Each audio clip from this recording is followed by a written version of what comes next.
आता तुम्ही म्हणाल मी करोडोत बोलतो, 1 लाख 2 लाख 3 लाख 50 लाख कोटी, तर तुम्हाला वाटेल की आता नेते आले की असं बोलतच असतात. हे माझं रेकॉर्ड करून राहिले. त्यामुळे मी तुम्हाला सांगतो, या देशात पैशाची कमी नाही आहे, इमानदारीने देशाकरता काम करणाऱ्यांची कमी आहे. आणि मला मुंबईच्या स्टॉक एक्सचेंजचा नेहमी आशीर्वाद मिळाला. जेव्हा आमच्याजवळ काहीच नव्हतं तेव्हा भरभरून पैसे दिले. आणि आता तर मी मुंबई स्टॉक एक्सचेंजमध्ये आमच्या एक इन्व्हिट मॉडेलला लॉन्च केलं. 7 दिवसाचा वेळ होता. मी माझ्या परिवाराबरोबर पहिल्यांदा गोव्याला गेलो. बरं का, मी कुठे जात नाही, आम्ही सगळे मिळून गेलो होतो. पहिल्या दिवशी 7 तासात आमचा bond issue 7 times over subscribe झाला.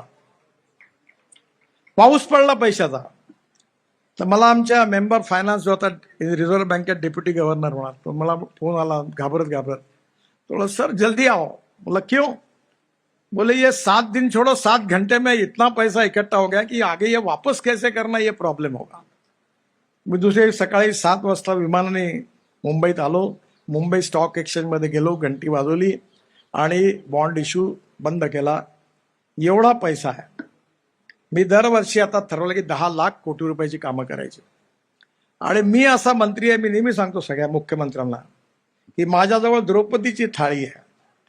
तुम मांगते मांगते थक जाओगे, पर मैं देते देते थकूंगा. आणि माझं मॉडेल एवढं चांगलं आहे की मला काही पैशाची कमी नाही. आणि दुसरी, आजपर्यंत मी 50 लाख कोटी रुपयाची कामं करून चुकलो आहे, पण अजूनपर्यंत एकही करप्शनचा आरोप झाला नाही. पूर्ण ई टेंडर आहे, ट्रान्सपरन्सी आहे.